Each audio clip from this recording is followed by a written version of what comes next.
Firmas noslēpums ir topošo uzņēmēju sacensības, kurām pieteikušies dalībnieki ar biznesa idejām no visas Latvijas. Un tikai viens no viņiem saņems galveno balvu – 15 000 eiro, ko nodrošina SEB banka. Mūsu raidījuma mērķis ir atklāt firmas noslēpumu, veicināt uzņēmējdarbību kā dalībnieku, tā arī jūsu skatītāju vidū. Turpinājumā noslēgsim pirmo kārtu, un tajā žūrija uzklausīs atlikušās idejas, lai tās izvērtētu un izlemtu, kuri 9 sacensību dalībnieki iekļūs nākamajā kārtā. Kuri tie būs, to noskaidrosim pavisam drīz. Firmas noslēpuma 4. sezona uzņem apgrieziens. Sacensību dalībniekus vērtēs SEB bankas finanšu direktors Kārlis Danēvičs, žurnāla Ir Nauda galvenā redaktore un līdzīpašniece Elīna Stangrēvica, uzņēmējs Rīgas Tehniskās universitātes docents Jānis Caune, uzņēmējs restorāna Cookbook īpašnieks Mārtiņš Labāns, Latvijas Investīciju un attīstības aģentūras eksporta veicināšanas nodaļas vadītājs Andris Pārups. Pavisam žūrija 3 raidījumos vērtē 23 biznesa idejas, taču tikai 9 firmas noslēpuma dalībniekiem tiks dota iespēja turpināt sacensības 2. kārtā. Šodien žūrijas priekšā stāsies 7 biznesa ideju autori. Atlases kārtā visu nosaka žūrija ar saviem āmuriem. 3 sitieni pa naglu, un dalībniekam ir cerības iekļūt nākamajā kārtā.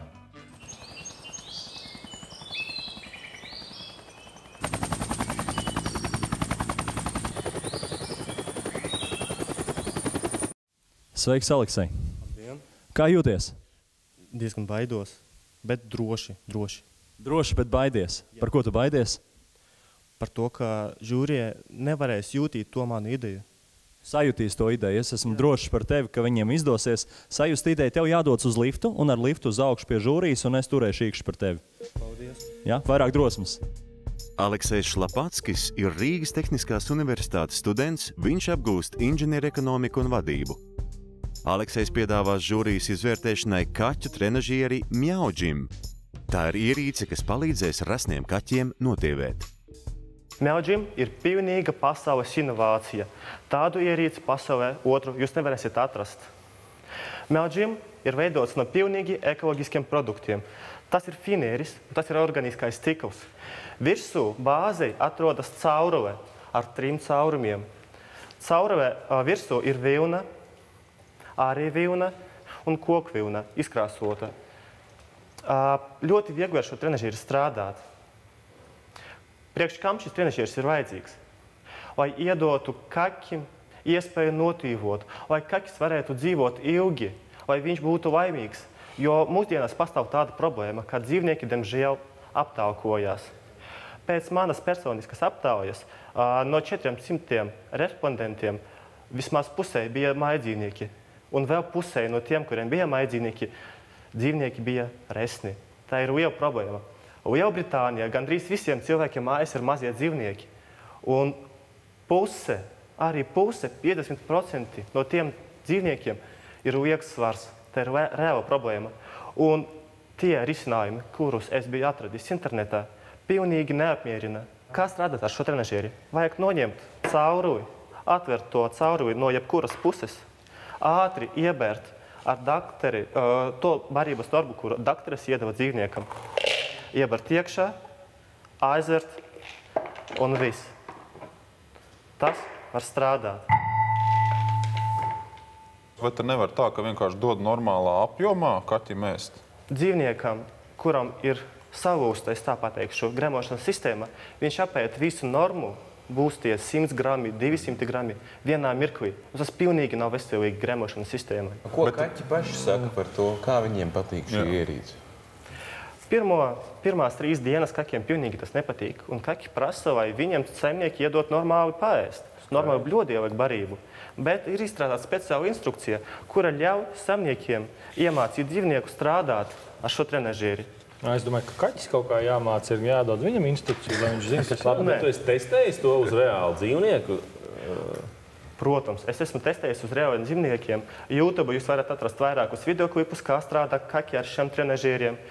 Šo trenažierus es jau esmu pārdevis vairākās vietās, piemēram, Rīgas domē. Rīgas domē stāv viens trenažieris, ar kuru strādā Ušakova kaķi, tieši tā, kaķu klubiem un maisaimniecībām. Kā tev tā ideja radās? Jo var redzēt, ka tu kādu laiku jau esi attīstījis to ideju. Ideja attīstās jau 3. gadu. Tā sākās no pudeles, kurā bija vienkārši 3 caurumi. Pēc tam tā attīstījās, un tā ir jau 11. trenažera versija. Man uzjautrina šis te kaķu trenažieris. Kaut kā tev ir jāpierunā tas kaķis, jo viņam mājās ir ko darīt. Viņam ir tapets, viņam ir aizkar, viņam ir dīvāns, viņam ir ēdiens.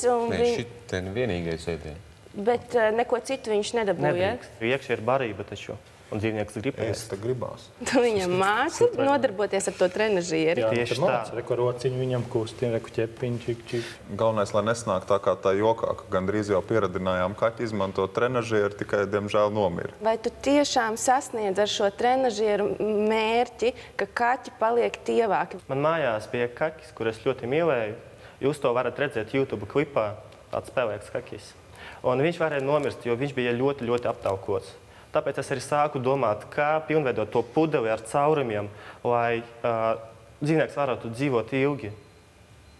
Tāpēc viņš notila pēc kāda laika un tagad dzīvo veselīgs un ļoti laimīgs.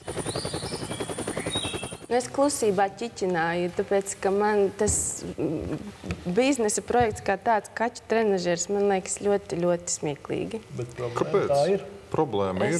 Risinājums arī ir, kāpēc smieklīgi? Nē, es domāju, ka... Bet ir dzīvokļos tiem kaķiem tā problēma. Iedomājieties, 11. prototyps izklausās, ka viņš ceļās no rīta ar domu, kā kaķiem trenažieru uztaisīt. Tas jau vien ir simpātiski. Es balsošu pozitīvi. Es šoreiz nebalsošu. Es gan balsošu par. Es balsoju par. Es arī atbalstu projektu. 4 no 5. Tas nozīmē, ka tev ir ļoti liels izredzes tikt nākamajā kārtā. Un es ceru, ka mēs redzēsim vēl nevienu kaķu trenažieru. Paldies tev! Esmu redzējis suņu trenažierus. Un tā problēma, ko risina ar suņu trenažieru, ir ļoti līdzīga tai, ko mēģina risināt ar šo kaķu trenažieru. Tas strādā. Un kāpēc gan tas nevarētu būt arī kaķu trenažieris? Es brīnos, ka tas čals ir pārdevis tik maz tos produktus, jo vajadzēja būt vairāk. Jānis ir novērojis, ka cilvēkus, kas vēlas sākt savu biznesu, nereti vada idealizēts skatījums uz lietām un ilūzijas, kas valda sabiedrībā, nevis pragmatiska pieeja – atvērt cilvēku makus. Tādēļ viens no firmas noslēpuma uzdevumiem ir arī parādīt, ka ne viss, ko cilvēki iedomājas kā biznesu, tāds arī ir. Pēc reklāmas pauzes skatieties. Ir normāli. Varbūt tas ir Lego? Nē, tas ir Augusto. Bet kāpēc man vajag tādu ričuku, lai man vajadzētu tādu strapu? Nevajag.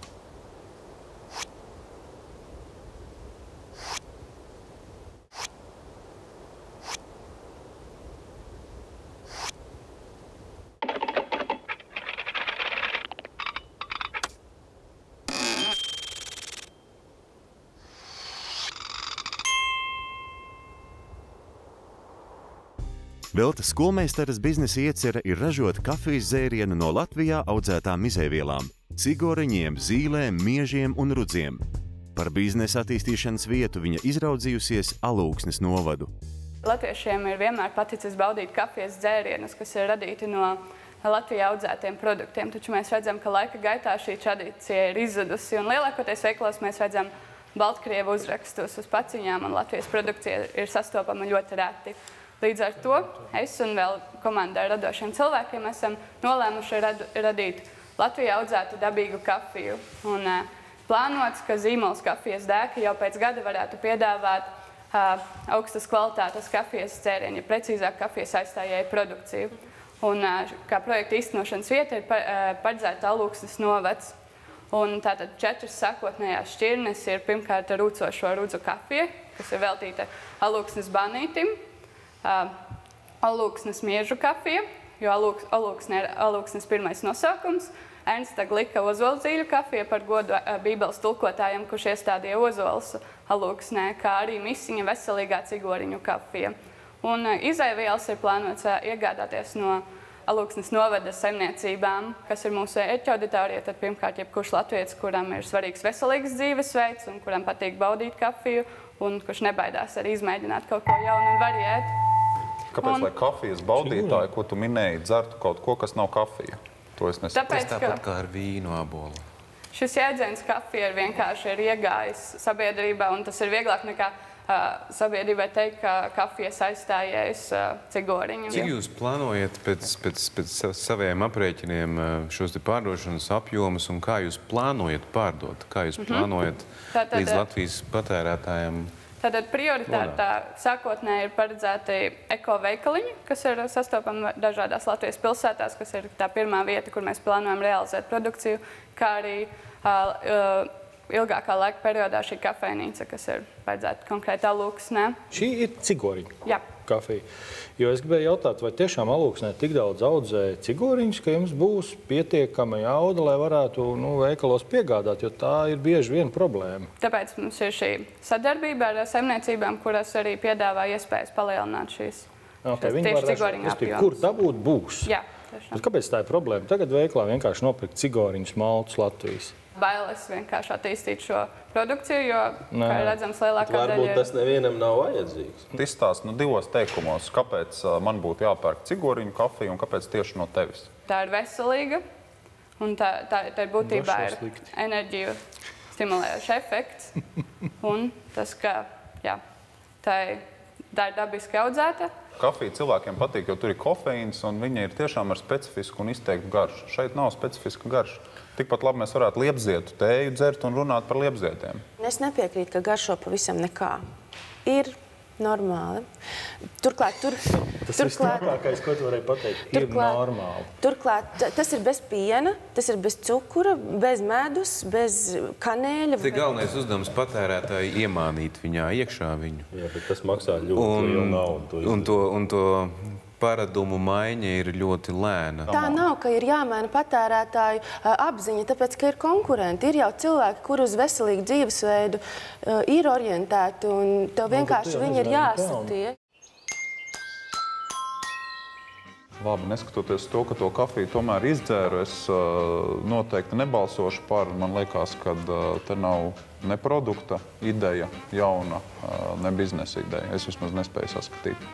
Es nebalsošu par, jo arī mana mamma taisa šādu cigoriņu kafiju, un viņai viņa sanāk labāk. Es arī nebalsošu par, vienkārši neticu. Es balsošu par, tāpēc, ka es uzskatu, ka katrs bizness kaut kur sākas. Es balsošu par. 2 no 5 balsīm nozīmē to, ka šajā reizē varbūt vajadzēja pieliet pienu. Iespējams, ka vajadzēja, bet tas nebūtu tik dabiskais. Nu jā, citreiz liekas, ka tas dabiskais ir svarīgs, bet šoreiz, lai pārliecinātu žūriju, laikam visi līdzekļi jāliek lietā. Vēl tev veiksmi un cerams, ka tava kafija piepildīs veikalu plauktas. Simpātiska šī ideja man likās vairāk nekā tajā es saskatu šobrīd biznesu, bet tas nenozīmē, ka tur nevar būt mazais bizness. Lielākais izaicinājums vērtējot biznesa idejas ir nobalansēt uz asmens starp šovu, kuram jābūt interesantam skatītājiem, un biznesa ideju vērtēšanu, atzīst Elīna. Bet pats galvenais – žūrijai ar jautājumiem un kritiku jāpalīdz dalībniekiem virzīties uz priekšu, neatkarīgi no tā, vai viņi tiek vai netiek nākamajā kārtā.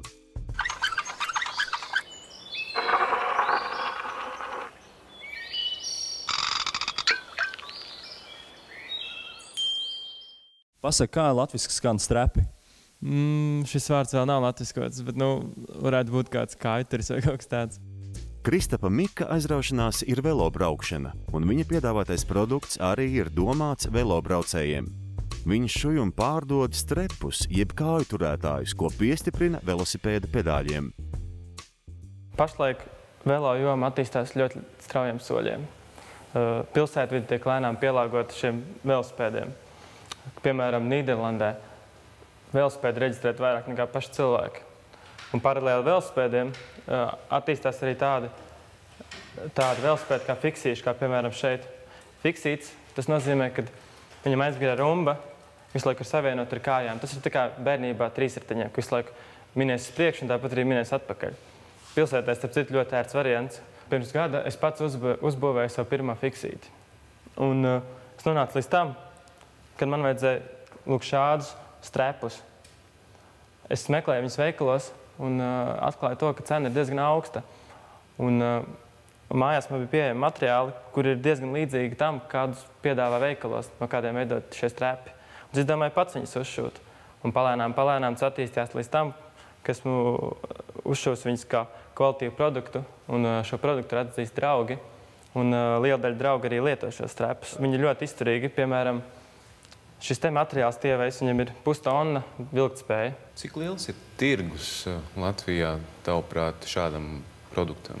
Latvijā šis tirgus varbūt vēl nav tik ļoti attīstījies, bet ārzemēs noteikti jau ir attīstījies krietni vien tālāk. Mana vīzija, ka mēnesīs varētu pārdot 100 apmēram. Es varbūt neesmu speciālists, bet kas ir fiksīši? Kas ir strēpi? Priekš kam tie vajadzīgi? Es jums varu nodemonstrēt. Fiksīts, tas ir tas, ka jums visu laiku ir tā kā, jums nav brīvgājiens. Kā tu nobremzē? Tāpēc ir strēpi domāti. Ja tu minies, tu vari ātrāk uzmīt, jo viena kā iet uz leju, otru var celt uz augšu. Tas taču bīstam, tu nevari normāli nobremzēt. Ir arī bremzītes. Šim eksemplāram nav bremzītes, piemēram. Bet parasti visiem veiklos, ko pārdod, ir priekšā bremze. Bet kāpēc man vajag tādu ričuku, lai man vajadzētu tādu strēpu? Tas tā kā augstpapēžu kurpes, kad racionāli nav, bet forši staigāt ar augstpapēžu kurpēm. Tā tagad pašlaik ir moda. Kam tev ir nepieciešama šī nauda? 15 000. Noteikti tehnikai. Tas ir pirmkārt. Tehnikai kādai? Šūmašīna. Tas ir arī tāpēc, ka... Tev šobrīd ir vai tev šobrīd nav? Man ir šūmašīna, bet viņa noteikti nav tik kvalitīva, lai es spētu šo kvalitāti arī uzturēt ļoti augstā līmenī. Nu labi, nopirks šūmašīnu. Šūmašīna nemaksā 15 000 eiro. Nemaksā. 2000 tādu profesionālu šūmašīnu. Nu jā, tālāk. Tālāk es gribu arī nopirkt logospiedēju. Ir tāds speciāls logospiedējs, ko tev ir iespiest. Nu labi. Tas arī maksā kaut cik. 500 eiro. Tālāk reklāma noteikti.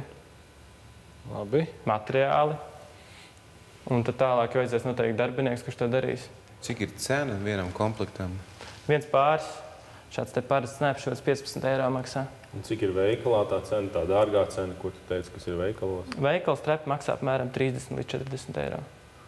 Labi, bet droši vien, ka tā ir tāda lieta, kas ir pilna pasaule, man liekas, ar šādiem produktiem. Varētu tā būt, jā. Un kas ir tā tava konkurētspēja vai tā pievienotā vērtība vai unikums? Augstā kvalitāte un zemā cena. Dārgais draugs, tu esi domājis, ka tā dārgā cena veidojas dēļ tā, ka tas streps nostāv veikalā visticamāk gadu. Nu, ir vienkārši tādas lietas, ko cilvēki pērk ļoti reti, bet kurām veikalā iespējams ir jābūt. Viņām vienmēr veidojās cena dēļ tā, ka viņi uz plauktu nostāv ļoti ilgi. Un tu tā nevar salīdzināt, ka es varu saražot par 10 eiro veikalā, es viņu redzu 30 eiro. Tās nav salīdzināmas lietas. Es uzskatu, ka šī cena veidojasies augsts, tāpēc, kad ir pieprasījums, jo fiksīšiem pašlaik pieprasījums ir ļoti liels. Katrā veikalā tagad var redzēt fiksīt. Gribu apgalvot, ka pieprasījums pārsniedz piedāvājumu, un citi negrib šitādu saražot. Mēģina saražot noteikti līdzi, bet noteikti visām šīm detaļām cena ir palielinājusies krietni augstāk. Labi, mans jautājums, vai nav tā, ka šis produkts tomēr ir tāds buma produkts, un ka pēc vienas vai divām sezonām būs cita moda, citi riteņi, un tavs bizness apstāsies, jo tas vairs nebūs aktuāli? Es domāju, ka to paredzēt nevar, bet pašlaik šīs 3 sezonas tā ir ļoti liela modas tendence. Ej un tirgo, un baigi tev forši viss izdosies. Nu jā. Tur tādos industriālos apjomos ir grūti saskatīt, ka to var palaist. Paldies, tikai noliec to riteni tā, lai viņš neapgājuši. Kāds brauks varbūt vai nebrauks? 2-3 tūkstošus viņš sakrās. Viņš prot strādāt un sakrās. Vai pietiktu hipsteri Latvijā un apkārtējās valstīs, lai tev būtu biznesa? Es domāju, ka pietiktu, bet man šķiet žūrija man nenoticēja. Bet cik daudz no žūrijas varētu būt potenciāli hipsteri, kā tev šķiet? Tas pa labi noteikti varētu. Tas pa labi. Violetajā kraklā? Jā. Kā ar Jānsa un mūsu smaksavar? Nē. Un kungs ar brillēm? Ar brillēm var būt hipsters. Zinājāt, ka tāds fiksīts ir? Es biju dzirdējis, bet es nezināju. Es izbraukšu. Tu kā hipsteru interesants, nezināju, ka ir fiksīši.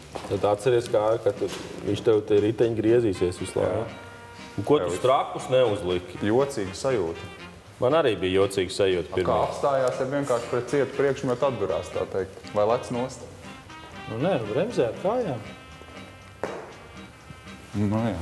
Nu racionāls tajā lietā nav. Tomēr ir ērti nobremzēt vai kaut kā nemīties kādu brīdi. Redz, ko nozīmē nebūt hipsterim?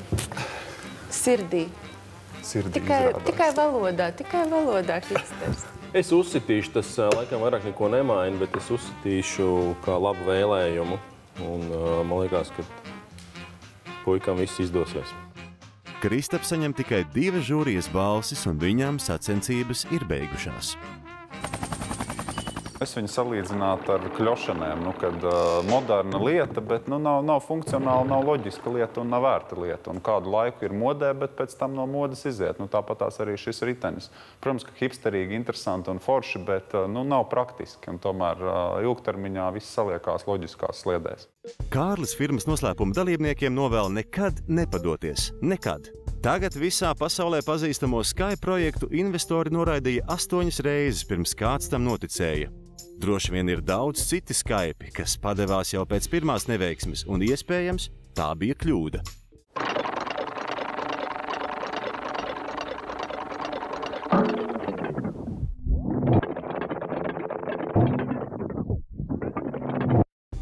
Augusts Kūravs kopā ar tēvu iecerējuši ražot koka konstruktoru visai ģimenei.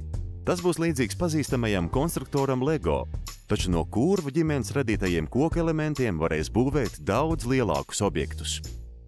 Kad es biju maziņš, tēvs man vārdienā uzdāvināja konstruktoru. Es biju diezgan priecīgs. Sākumā likās, kas tāds ir? Man sāk parādīt priekšā. Kaut kas sāk veidoties. Šis ir pamata elements. Ko tas nozīmē? Varbūt tas ir Lego? Nē, tas ir Augusto. Tas ir Augusto. Tam klāt nāks vēl detaļu. Šobrīd ir 45 detaļas. Pirmais, ko bērnam prātā ienākās, ir pašam savu māju. Un es kļūstu vecāks. Man vajag kaut ko vēl. Es pielieku klāt stienīt, būvēju kaut ko augstāku, kaut ko lielāku. Veidojās jau... Turpin, pabeidz, ko tu tur gribēji uzbūvēt. Es veidoju ko lielāku un saprotu to, ka no šī var uzbūvēt reālu māju. Pusauģiem tie var būt galdi, krēsti, jebkas, un jums ir iespēja fantazēt un būvēt. Tad tas produkts, ko mēs šobrīd redzam, tas ir orientēts uz kuru mērķa auditoriju? Bērnu rotaļlieta, vai tas ir kaut kas, kas es varu sev mazdārziņu šķūnīt ar uzbūvēt? Ļoti labs jautājums. Es to arī gaidīju. Tas ir domāts gan bērniem, gan pusauģiem, gan pieaugušajiem. Ir 3 detaļas. Tātad šitā ir tas stienīts un ir tas dēlīts, ja? Jā. Es varu nopirkt 100 tādus klucīšus, 100 tādus dēlīšus, 300 tādus stienīšus, ja? Ja ir kaut kādi komplekti, kas jau ir paredzēti, lai uzbūvētu konkrētu krēslu vai konkrētu galdu? Ir paredzēts biznesa plānā klientam piedāvāt caur internetu vietnī izveidot pašam savu, tā teikt, komplektu. To, ko jūs šobrīd redzat, ir sākuma ideja.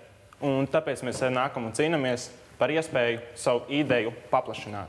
Man fantāzija galīgi nestrādā. Es redzu, ka kaut kādu piliti tur var uzbūvēt, bet ko tālāk? Tālāk būs tā, kad jūs ņemsiet, jauksiet ārā un būvēsiet kaut ko citu. Kāpēc? Ko citu? Palīdz man. Man fantāzija nestrādā. Ja jums fantāzija nestrādā, tad noteikti arī atbildēšu uz iepriekšējo jautājumu, kad arī tiks veidot šie sākuma komplekti. Kurā, piemēram, būs bilde, uzbūvē, tur, nezinu, eglīti, jā. Klausies, par produktu viss ir skaidrs, bet tagad parunājam bišķiņu tur par to biznesu. Tātad tas, kā tu gribi pārdot, tas ir tātad tikai caur mājaslapu vai vēl kaut kā? Jo es tā īsti neredzu, kā tu šito produktu iedabūs vispār veikalā. Tur tīri, tas kluču apjoms ir spēcīgs. Mums ir kontakti, ar kuru palīdzību mēs varētu iedabūt viņus bērndārzā, lai viņi paspēlējās ar viņiem. Kā arī ievirzīt sarunas ar vairumtirdzniecības veikaliem, kā depo, kāpēc šī ideja ir laba. Laba ir tāpēc, ka pēc šīs sistēmas, kur veido fermas, var izveidot reāli būvējumu ēku, trepes, skāpļus, kam nestspēja lielāki ir.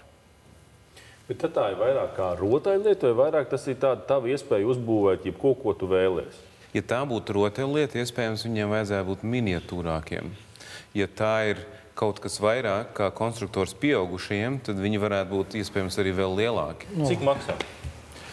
Tātad metrs reiz metrs mājiņa bērniem, sākot no 225 eiro līdz 250. Tur kaut kur tur trūkst kaut kas, līdz galam īsti nav. Vai nu tu esi ne īsti tajā produktā, vai nu ne īsti tā auditorija, jo mēs tev tincinam, bet tā skaidri nevaram ierubīties. Varbūt vienkārši mēs neesam tā auditorija. Šis konstruktors Kam? Ir paredzēts sākumā izstrāde ir uz bērniem. Noteikti, jā. Labi, līdz kaut kādam vecumam? Sākot no 3 līdz 5 gadu vecumam, noteikti, jā. Kam skaidrs? Cik tu domā tādus ražot? Cik tu gribi ražot? Tie varētu būt pāris komplekti, nevis tieši uz tīrzniecību, bet uz reklāmu. Kur tu tirgosi? Latvijā? Vai caur internetu, vai caur veikaliem? Ir divas, mēs aprunājam šo jautājumu. Šis jautājums mums ļoti aktuāls ir. Ok, to jūs nezināt. Pirmais etaps. Paši ražosiet, nezinu, pasūtīsiet tās detaļas, vai kā? Paši ražosim. Nu, man skaidrs. Nav jautājumu vairāk. Es pateikšu, kur es saskatu produkta pretrunu. Autors apgalvo, ka tas ir domāts maziem bērniem, 3 līdz 5 gadi, viņš pieminēja kā primāro mērķa autoriju. Tu saliec kopā 4-5 šitāds te klucīšus un priekš 3-5 gadu veci bērni, tas ir jau par smagu, par...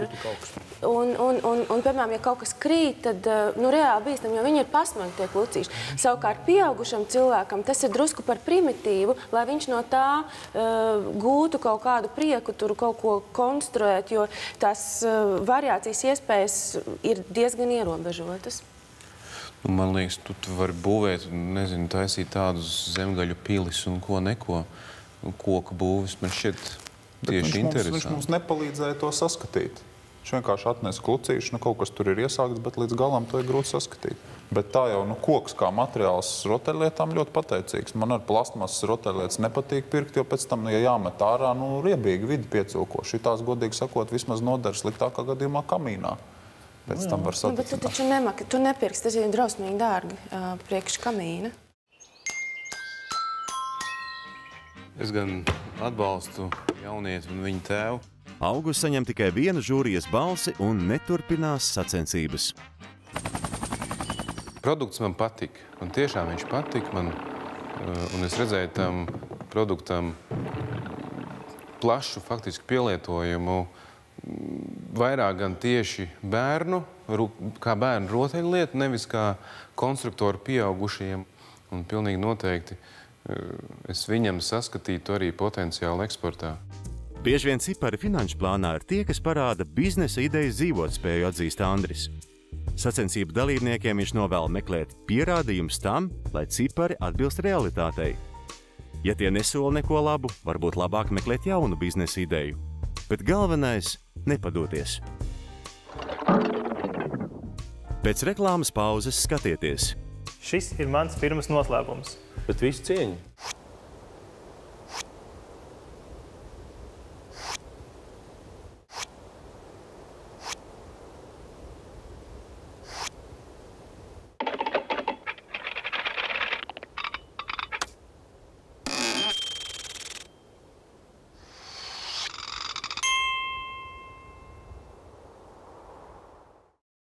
Ar atgriešanos, Oskar. Nāc droši, mēs jau esam pazīstami. Esam. Ko tu mums šoreiz esi sarūpējis? Šoreiz esmu sarūpējis jaunu inovatīvu produktu. Arī par 11 miljoniem? Nē, šoreiz mēs mazliet nogriezām budžetu par 20% mazāk nedaudz. Tomēr pietiekami ambiciozi. Tomēr ambiciozi. Tad, lai veicas, vispirms mērojam ceļu līdz liftam un tad augšā pie žūrijas. Turēšu par tevi īkšķi. Jā, Oskars ir viens no mūsu ambiciozākajiem dalībniekiem. Otrajā sezonā viņš piedāvā ideju par 11 miljoniem. Oskars Putniņš, firmas noslēpums, otrajā sezonā piedāvāja biznesa ideju Mablet. Viņš bija iecerējis pelnīt naudu par brīvu izplatot planšetdatorus ar 2 ekrāniem. Par viņa klientiem bija jākļūst reklāmdevējiem un reklāmas aģentūrām, kuri vienā no planšetdatoru ekrāniem izvieto reklāmas. Viņa jaunā biznesa ideja ir vizītkarte mākonī iFi Me. Šī varbūt izskatās pēc pavisam parastas vizītkartes, bet neļaujiet savām acīm sev apmānīt. Šī ir 100 reizes labāka vizītkarte par jebkuru citu vizītkartu uz pasaules. Viņai otrā pusē ir QR kods, kuru var noskanēt pilnīgi ar jebkuru telefonu, ar jebkuru lasītāju. Bet, lai rezultāts būtu tik pārsteidzošs, ka, ja mēs būtu viduslaikos manu sārts atzināt par maģiju, es jums parādīšu ar mūsu pašu izstrādātu aplikāciju, kāds rezultāts, kad to noskanē. Tātad es paņemšu aplikāciju. Tad noskanējam šo te vizītkarti. Man prasa pievienot komentāru šobrīd. Tas ir līdzvērtīgs tam, ko cilvēki ar pildspalvu otrā pusē pieraksta. Spiežam ievadīt gatavs. Un pirmajā sadaļā, kur ir kontakti, mēs redzam, ka tieši tāpat vizītkarte, kas man šobrīd rokās, ir parādījusies šeit uz telefonu. 1:1. Es viņu varu piezūmot, apskatīties, vēlos. Un, protams, es varu uzreiz arī zvanīt šim cilvēkam, sūtīt tīziņu vai e-pastu, kā arī pats interesantākais.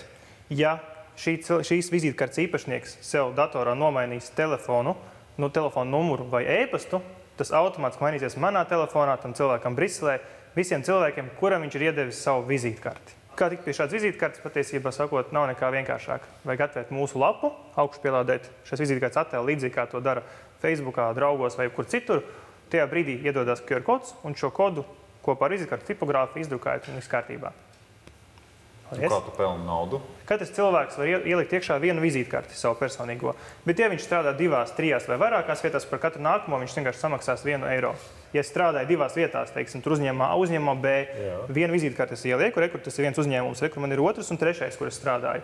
Vienu uzņēmumu katrs var ielikt kaut vai pēc tam laukā, likt pa jaunu. Ja viņš grib vienlaicīgi vairākas vizītkartes savas personīgās šādas te likt, tad viņam samaksā 2 eiro un visu mūžu to būs tas. Tātad tev tavs bizness veidojās no cilvēkiem, kuriem ir vairāk kā viena darba vieta. Šis produkts šķiet veiksmīgs būs tad, ja to lietos masveidā. Kāds ir jūsu mārketinga budžets, mārketinga stratēģija tuvākajiem 2, 3 gadiem?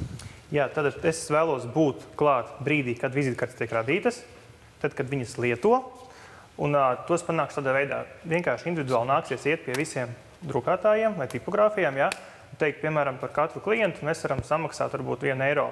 Tādā veidā. Tas ir viens variants. Otrais, ka vizītkarti pārsūtās, es viņu arī īziņas formātu pārsūtītu. Katru reizi, kad cilvēks pārsūta savu vizītkarti vai dalās ar viņu, apakšā vienmēr ir atsauce uz mūsu serveri, kurā cilvēks redz, kad var augšupielādēt šo vizītkarti. Tādā veidā tas kā tīkls izplatās. Tas tikko pameklēju App Store, cik ir business card aplikācijas? 309. Tavējā būs 310. Ja tu rītdien palaidīs, tavējā būs 310. Viņi varētu būt jau 300. Kāpēc mēs tavējo izvēlēsimies nevis 309 citas? Tāpēc, kad visas tās aplikācijas, kas tur ir vērts uz to, lai jūs paņemtu vizītkartes ar fotogrāfijām. Es piedāvāju ne tikai paņemt vizītkartes, bet arī dot savējās vizītkartes citiem. Augšupielādējot šo te vizītkarti, jūs variet dalīties viņu un paņemot šo vizītkarti, jūs jebkuram cilvēkam iedodot, neatkarīgi viņam ir vai nav tā aplikācija, tās 310 aplikācijas, ja viņš viņu noskanēs ar jebkuru skeneri, viņš viņu saglabās viņa profilā. Ar QR kodiem es pats esmu vizītkartes redzējis un saņēmis, un viņas tur sinhronizējās ar Lotus Notes un ar Outlook, un viss kaut kas notiekās. Nevar būt, kas ar 309 nav kaut kas līdzīgs, ko tu tagad stāsti. Tās ir V-kartes, viņas saglabā datus. Nevienā V-kartē, nevienā QR kodā, neviens cilvēks pasaules nevar iekodēt šitādu bildi. Mēs to izdarījām. Ok. Bet kā tu man pārliecinās? Es tagad atvēršu 310, man ir tādas aplikācijas. Kā tu man pārliecinās, ka tieši tā tavējā feature ir tā, ko man jāizvēlas? Es taču nepamanīšu, es neiešu cauri visām 310. Jā, tad visticamāk, kā jau es teicu, tam jābūt izplatīšanās tīklam. Tātad cilvēki redzot, pamanot šo aplikāciju, kā pirmais pamēģinās pionieris, viņš pateiks, ļoti labi strādā, var šī ļoti kvalitatīvas bildes skaisti redzēt, dabūt, ko nevar nevienā aplikācijā. Viņš varbūt gribēs savējā, viņš ieliek savējā, sāk dalīties, un tad cilvēki redz. Bet ja viņam nav tā aplikācija? Bez aplikācijas, jūs varat kuru QR kodu skeneri pilnlasīt.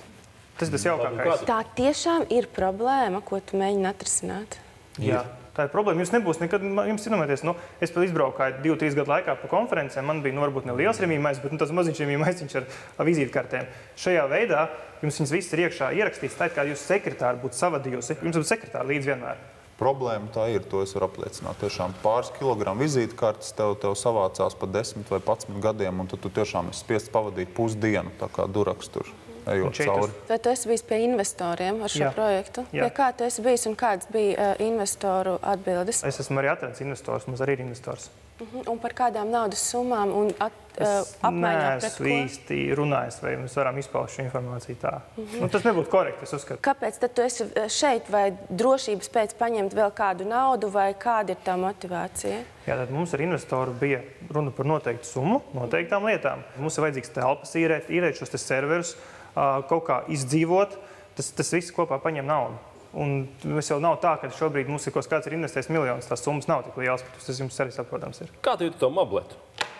Kā viņi iet ar mabletu? Jā. Mablets ir vienam no savām izstādes sadiem. Tas ir stāsts arī par to, tomēr par projekta realizāciju. Tu biji finālā, un pretendēja uz balvu, un projekts bija ļoti ambiciozs, un jautājums ir, kas arī noticis. Tas liecina arī tomēr mazliet par tavu spēju, teiksim, realizēt ne tikai to, bet arī šo projektu. Mums ir izstrādīts prototips, ko jūs paši redzējāt, ko mēs saviem līdzekļiem uztaisījām, tas arī bija viegli. Bet tam bez šaubām vajadzīgs ļoti liels finansējums miljonos. Līdz ar to tas nav tik vienkārši un tik ātri. Savukārt šis projekts ir tas, ko es varu jau aplikāciju, mēs esam apstorā ievietojuši, viņi jau tur iekšā ir, bet viņi vēl ir ļoti jāattīsta. Es domāju, ka 4-5 mēnešu jautājums ar mazu summu un ceru, ka aplikācija būs populāra.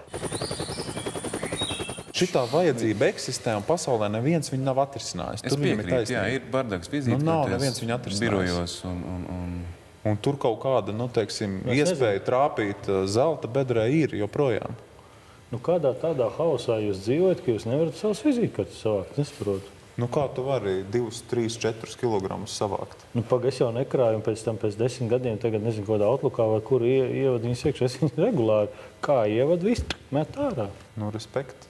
Citi nav tik disciplinēti. Man stāv čupu uz galvu.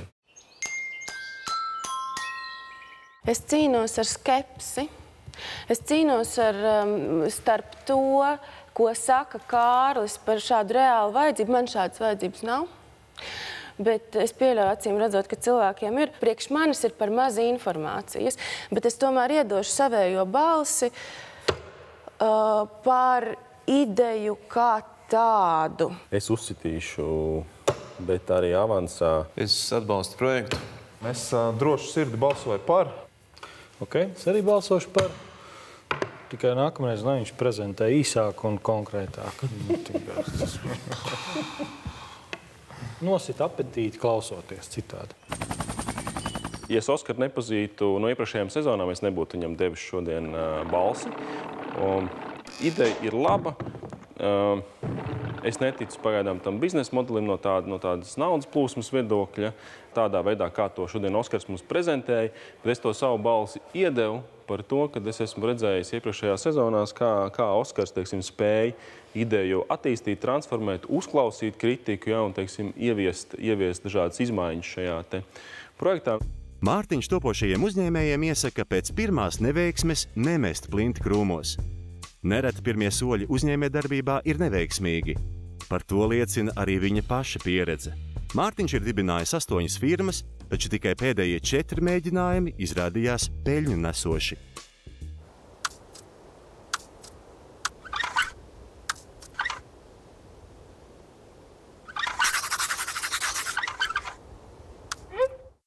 Guļbūvju ēku celtnieks Ivo Stjāde iecerējis ražot betona plāksnes ar dekoratīviem akmeņiem. Ivo uzskata, ka viņa produkts būs alternatīva izvēle tiem, kas nevēlas, piemēram, privātmājas iebraucamo ceļu veidot no betona bruģakmeņiem. Šīs ir inovatīvs risinājums gan dizainā, vizuālā. Kā jūs redzat, šeit ir 2 prototipi, ko esmu izveidojis. Viens ir klasika balts ar melniem akmentiņiem, otrs ir sarkans ar zaļiem.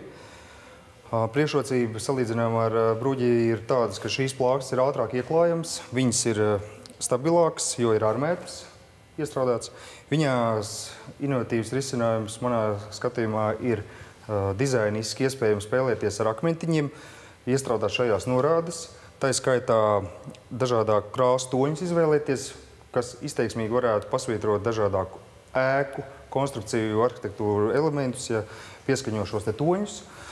Kā priekšrocību uzskatu, viņi viens ir izmērs, ja bruģim ir 3 izmēri. Kā priekšrocību uzskatu, ātri ieklājums, tas nozīmē lētāks izmaksas uz darbu ieklāšanu. Tā skaitā viņām ir arī mazāk sagatavoja uz pamatnes. Vēl neapšaubām ir mehāniski un fizikālās īpašības, kuras viņas raksturo izturības ziņā stingrāks. Neapšaubām viegli kopjams. Uz kopējo fonu ir ļoti veiksmīgi iespējams izvēlēties dažādāku dizainu, arhitektūriski logo pieskaņot pie uzņēmuma, iespējams izmantot viņas partners. Tas viss skaidrs bizness. Kas man šīm te plāksnēm, lai ražot, ir nepieciešams, ir dažādākas iekārtas, ir pašam piederoša teritorija labvēlīga ražošanai, dažādāki instrumenti, autopacēlājs, Latvijā iegūstam izdeju materiālu. Un Ivo, bizness, kur? Tirzniecība, domāju, paplašināt ne tikai Latvijā tirgot, bet arī eksportēt, principā. Tas skaidrs. Uz kādiem tirgiem plānojat eksportēt, jo būvmateriāliem līdzīgi kā citām industrijām, kur ir jāpārvadā lieli svari, tā geogrāfiskais attālums ir kritisks. Paņemt var cirkuli, novilkt ap jūsu ražotni 1000 kilometrus, un tur jūs tirgi beigsies. Tas, es plānoju ieguldīt un uzsākt šo te ražošanu, ir adekvāts tam, lai es varētu tirgot iekš, kā jau saka, 1000 km. Tas ir Skandināvija, tas ir šeit Igaunija, Somija. Vai tu esi bijis bruģu ražotnē? Jā, tur ir milzīgas iekārtas, kas maksā ļoti lielu naudu. Bet tur ir kaut kāds funktieris, kāpēc tas tā ir? Jo šeit ir vairāk tehnoloģiski izdomāta inovācija tieši risinājumā, kā viņas es esmu izveidojis. Kā ražot, ja? Jā, kā ražot, jo bruģi ražo automātiski mehānismu, un tāpēc šīs te iespējas risinājuma vizuālajā risinājuma dizainā nav tik lielas, kā es to varu piedāvāt. Un iestrādāt šo te armatūru, es to varu, jo tas ir vairāk, varētu teikt, kā roku darbs. Cik maksā tavs produkts kvadrātmetrā un cik ir tas alternatīvais? Alternatīvais bruģis maksā ap 10 eiro, es varētu teikt, vidējā cena. Un tava cena? Mana cena būtu 2x2 apmēram. Cik ir izlaides apjomi šodien, ko jūs varat nodrošināt? Uz to, ko es plānoju uzsākt ar vienu vibro galdu, ko es plānoju ar atbilstīgi ieguldītajiem līdzekļiem, ražot, tas ir 240 kvadrātmetru mēnesī. 3 darbinieki. Tā ražotu. 240 kvadrātmetru mēnesī? Jā, mēnesī. Tas nozīmētu 2 privātu māju pagalmi, kur iebrauc mašīna, mazi celiņi ap māju. Bet tad akmentiņus tu salasi mežā un nokrāso? Nē, es ar izējiem materiāliem saražoju viņas iekārtā. Tu pigmentu pievieno kaut kādai akmens masai, ja? Jā, tieši tā. Tas tad nav īsts akmens, tas ir tā kā... Mākslīgi veidots akmens. Ja tu plāno, tad 240 kvadrātmetrus mēnesī, ja mēs pieņemam, ka tu strādās ar 100% uzcenojumu, tad tu nopelnīsi, pārdodot pa 20, ražojot pa 10, 2400 eiro mēnesī. Tev ir 3 darbinieki. Iekārta. Iekārta, elektrība, transports, viss. Neizklausās pēc baigi rentablā pasākuma. Divas iespējas samazināt izmaksas, palielināt cenu. Produkts ir skaidrs, tavu pieredze šai arī ir skaidra. Es domāju, tas ir tas, ko mēs te taustām varam izvērtēt. Kāpēc viņš nevar pacelt cenu? Jo faktiski tas ir diezgan ekskluzīvs produkts, un viņam nav jākonkurē ar bruģa licējiem. Viņam ir jākonkurē ar cilvēkiem, ar auditoriju. Atvainojos, ar ražotājiem. Viņam ir jākonkurē ar cilvēkiem, kas piedāvā ekskluzīvas preces, un tie, kas ir gatavi maksāt 25 eiro par kvadrātmetru, varbūt ir gatavi maksāt vairāk, jo tas ir... Elīna, tas, kurš ir gatavs maksāt 25 eiro metrā, viņš paņems no granīta un uztaisīs to savu basēnu. Viņš jau uzliks reāli flīzi. Sev mēs tādu pirktu? Nē. Pat tādu cenu droši vien nē. Es pēc smagām pārdomām tomēr balsošu pozitīvi. Man liekas, ka viņam ir apakšā zināšanas, viņam ir izglītība. Es arī balsošu par pieredzes dēļ, aizrautības dēļ, idejas dēļ. Es nebalsoju par to, ka ar pieredzi šeit būs bišķiņi pa maz. Ļoti lielā avansā. Gribu redzēt aprēķinus nākamreiz. Balsošu par... Uz nākamo reizi patiešām vēlētos vairāk redzēt tīri matemātiku, kas stāv aiz projekta. 4 no 5 balsīm, tas nozīmē, ka tu saglabāt cerības iekļūt nākamajā kārtā. Jā, liels paldies žūrijai un mēģināšu darīt ko labāk.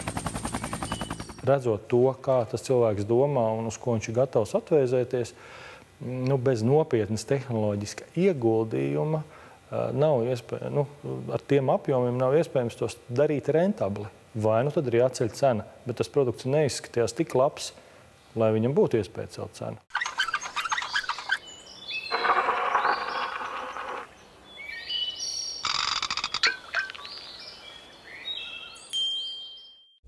Jānis Akmentiņš ir apguvis dārznieka profesiju un studējis biznesa vadību.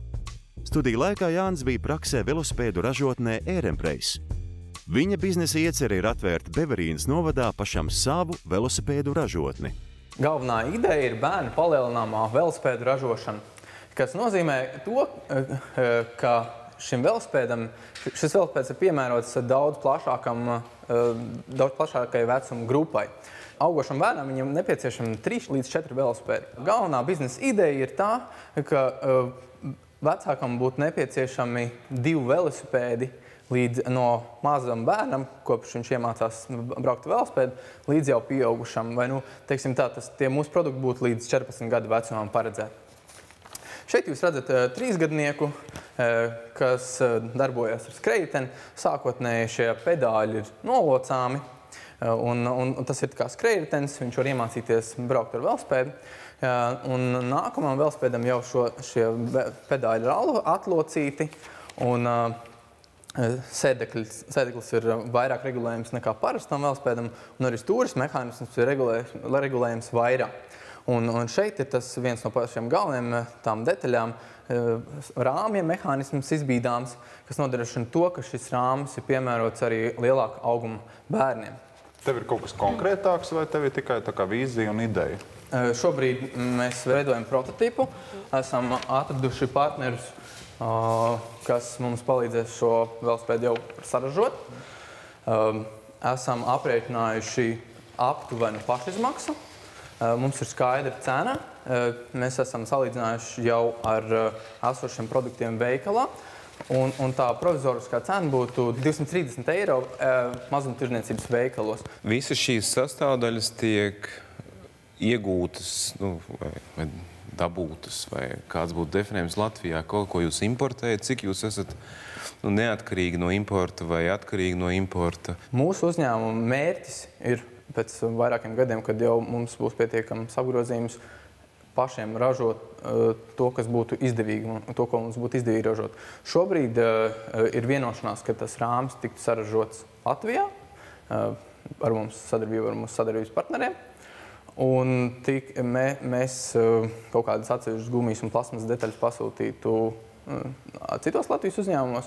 Un tādas lietas kā riepas un gultni un tādas lietas, protams, mēs importētu. Komplektēt savā ražotnē. Komplektēt savā ražotnē, bet tas mērķis, protams, ir pašiem ražot. Kā mēs varam zināt, ka tu to izdarīsi kvalitatīvāk nekā ķīnietis vai taivānietis, kas tūkstošiem velosipēdu ražo ar pieredzi, ar inženieriem? Tā būtu tā pieeja, kā mēs uz šo ideju ejam, jo faktiski tā ideja mums ir saražot no sākuma 20 vai 15 tos velosipēdus, pasūtīt tās detaļas, izmēģināt un to piestrādāt pie šīs kvalitātes. Tas ir pietiekami sarežģīts process. Tā būtu tā pieeja, kā mēs uz to ideju ejam.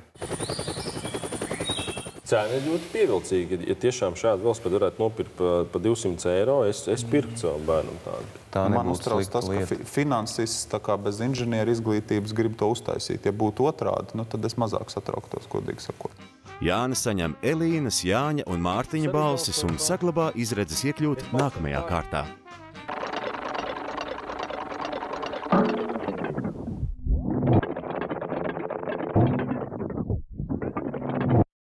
Atlases kārtā 3 vai vairāk balsis ir saņēmuši 12 sacensību dalībnieki, taču otrajā kārtā iekļūs tikai 9. Žūrijai ir jāizlemj, kurš tas būs.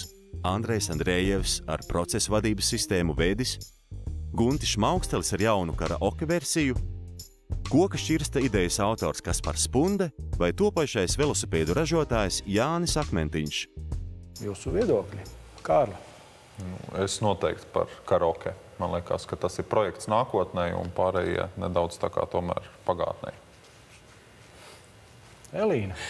Es teikšu, ka zārciņš, bet tas arī ir nākotnē. Man bija jāizvēlās starp zārciņu un stēpāmo divriteni. Es izvēlos zārciņu, jā. Mārtiņ? Man domājot par šiem 4, tādi 2 priekš manis spēcīgākie ir tātad šis klūgu šķirstiņš un karaoke, bet es tad laikam vairāk sliecos tā šķirsta virzienā un balsoju par to, ka šķirsts ir tas, kuru es gribētu atstāt. Un Andris? Es sliecos atbalstīt karaoke. Par zārciņu man ir grūti pašam būt iepirkt, pašam priekš sevis tomēr viņu. Pagaidām, kolēģi, bet tagad sanāk tā, ka jūs man nostādiet tādā ne īpaši vieglās izvēles priekšā, jo man arī jāizvēlās apmēram starp zārciņu vai karaoke. Es laikam tomēr izvēlos zārciņu. Un kāpēc? Tāpēc, ka es balsotu par šo ideju, jo viņš stāstīja, ka viņš tātad vedīs viņu vairāk uz Skandināviju, un mēs lietojam ikdienā vārdu sauna, ar to apzīmējot pirti, kurš tādu vai šādu, un tomēr vārds nāk no Somijas, no somu valodas. Kāpēc gan zārciņš nevarētu nākt no Latvijas? Nākamajos 3 raidījumos savas biznesa idejas turpinās attīstīt Jānis Zilvers, kurš iecerējis ražot dažādus produktus no rabarberiem, revolucionārās zobu birstes izgudrotājs Ingus Mats, kravas velosipēdu konstruktors Krišjānis Zariņš, dekoratīvā betona izstrādājuma ražotājs Osvalds Trafīmovs, jauno māmiņu tērpu dizainere Diāna Urtāne, kaķu trenažieru pilnveidotājs Aleksejs Šlapackis, Ivo Stjāde, kurš iecerējis ražot betona plāksnes ar dekoratīviem akmentiņiem, virtuālo vizītkaršu idejas autors Oskars Putniņš un Kaspars Spunde, kura biznesa ideja ir pīts klūgu šķirsts. Nākamajās kārtās sacensību dalībniekiem būs jāpierāda, ka viņi savas idejas prot pārvērst naudā. Savukārt jūs, skatītāji, LSM mājaslapā varat balsot par visām 23 biznesa idejām. Tas pretendents, kurš saņems visvairāk balsu, tiks pie īpašas balvas. LSM mājaslapā lasiet arī informāciju par sacensību dalībniekiem, kā arī citas interesantas ziņas, kas paliek mūsu raidījuma aizkadrā.